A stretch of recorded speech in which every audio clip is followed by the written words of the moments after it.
From KVUE News in Austin, you're watching Texas This Week with Ashley Goodo. Happy Resurrection Sunday to you, and thank you for watching Texas This Week. President Donald Trump is taking aim at mail-in voting with an executive order, the new rules he wants in place. Plus, it's the milestone no one wanted, gas prices reaching a national average of $4 a gallon. We're talking about the economy with Dr. Ray Perryman, but first, let's get to the 3 things you need to know in Texas politics.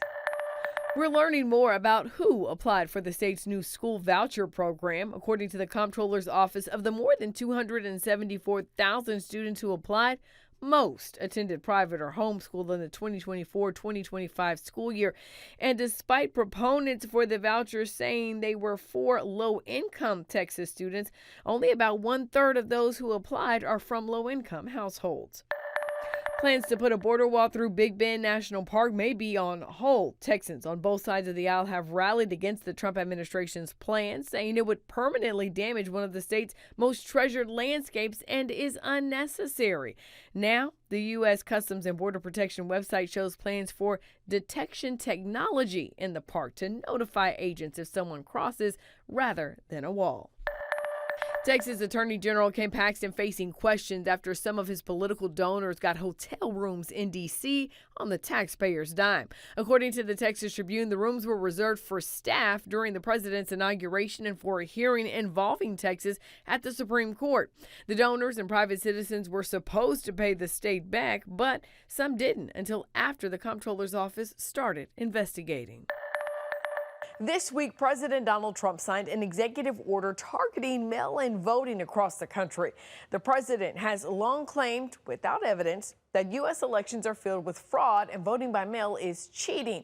Carter Walker, senior reporter with the nonprofit news organization Votebeat, joined me to talk about the president's order. The executive order is quite long. There's a lot of parts to it. I know I've read it, you've read it. Explain to us what it all means. What's all in there? Yeah, so there's like you said, a couple of components to this executive order. They all focus really around mail-in voting.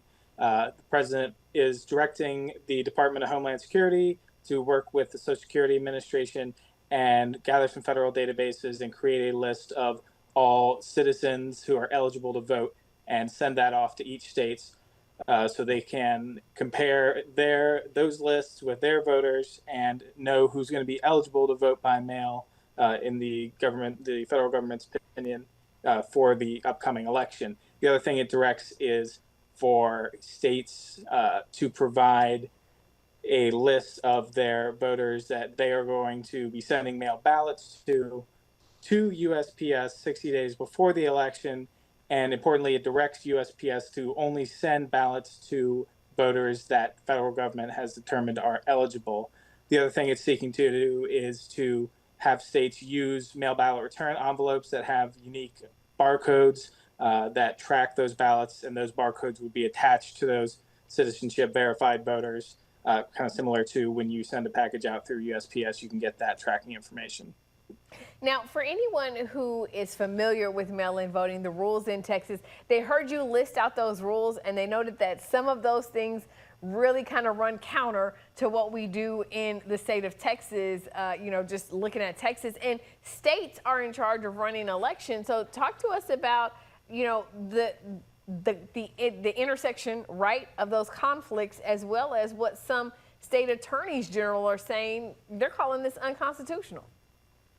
That's right. Yeah, the U.S. Constitution is pretty clear on where the authority for elections resides. It says the time, place, and manner of how elections are run resides with the states, subject to rules made by the Congress. Importantly, in that provision, the president is left out of that equation. So the president doesn't have authority over elections under the Constitution, which is why you see Democrats, election officials coming out and saying pretty quickly that this is unconstitutional, that they don't feel it's going to survive a court challenge, already previewing that they're going to be suing. The president encountered this issue back in last year as well, when he had a previous order on election administration trying to implement a proof of citizenship requirement for registering to vote. And in much the same manner, that provision was challenged on this basis that the states have the authority to do that, and it was blocked by the courts. So that's what we're watching to see if it's going to happen. The big news this week was something not a lot of people wanted to see. The headline, gas prices hitting $4 a gallon. Talk to us about the economics behind all of this. Well, basically, as we all know, we've had an invasion in Iran recently, and that has caused a number of things to happen. Probably the most important is it's closed the Strait of Hormuz, where most of the Middle Eastern oil is shipped. There's also been some damage to some facilities. And so basically there's an oil shortage. Refineries price their gasoline based on replacement costs. So as soon as the price of oil goes up, the price of gasoline is going to go up. And that's had a pretty big effect. It's running about $3.75 in Texas, but nationally it has hit a little over $4 as an average price right now. You know, we don't know how long this pattern is going to continue. It'll depend on the prospects with the war, how that plays out, how much infrastructure damage was done, which we really won't know until they stop dropping bombs, so they can go in and look at it. But at this point in time, it is having some significant effects, not only on gasoline, but a lot of other things as well.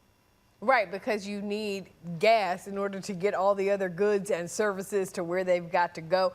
Talk to us, though, about, you know, really the intersection of not only do you have this happening, we also have the tariffs that are going on, and that's causing prices to increase, and some would say having an impact on the slow growth in the economy. Well, the economy has slowed down quite a bit, and tariffs are part of that. Obviously, this situation is playing havoc with that again in the near term. Some of the immigration enforcement has caused worker shortages.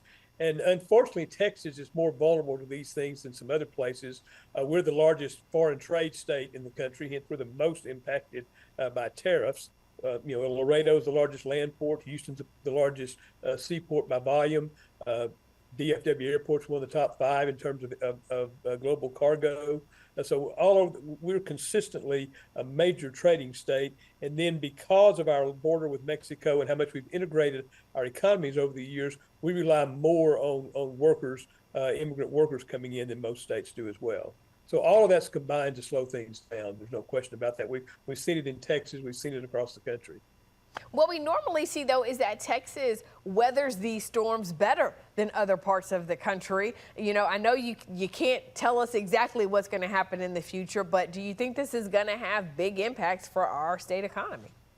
Well, it is. In fact, we're already seeing some of it. Again, this time's a little bit different because two of the major things that are causing the slowdown are things that do affect Texas directly. A lot of times Texas can run kind of counter-cyclical because of the nature of our economy. That's not the case this time around.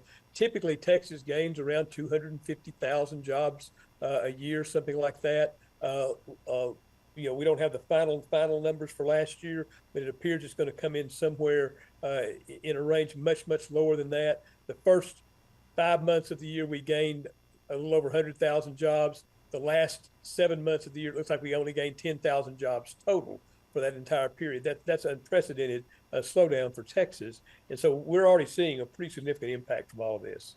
But what about the other winners, right? When folks are spending almost $4 a gallon for gas, who's winning in this? Who is this benefiting?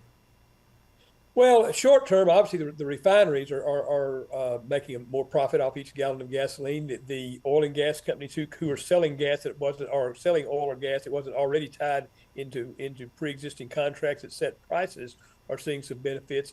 But on the whole, I think if you talk to the folks in the industry, a lot of them were together in Houston last week from around the world. They would prefer to have a more certain environment so they can make long-term investment decisions than something of this nature. And a lot of who benefits, who doesn't, how long it lasts, how much benefit or cost there is really going to be a function of how long this lasts. Right. I read somewhere that obviously Russia is able to sell its oil again because this is impacting, you know, it's a global shortage. It's not just impacting us here in the U.S.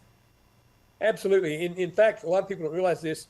Unlike the energy crises we've had, say, 20, 30, 40 years ago, now we have plenty of oil here. It's not a case of a shortage of oil. The United States is the world's leading oil producer now. Texas, and in general, the Permian Basin in Texas and New Mexico in particular, supplies a great proportion of the overall output. So it's not a matter of shortages. It's a matter of the fact that the price of oil is set in a world market, and the shortages that the straits are creating hit Asia more than any place else, to some extent Europe. But it's really not a case of shortages in the United States. It's just a case of being part of an overall global market. Dr. Perryman also points out higher oil prices bring higher tax payments to Texas from the oil and gas industry. So depending on how long the conflict in Iran lasts, Texas could certainly stand to benefit. That's Texas This Week.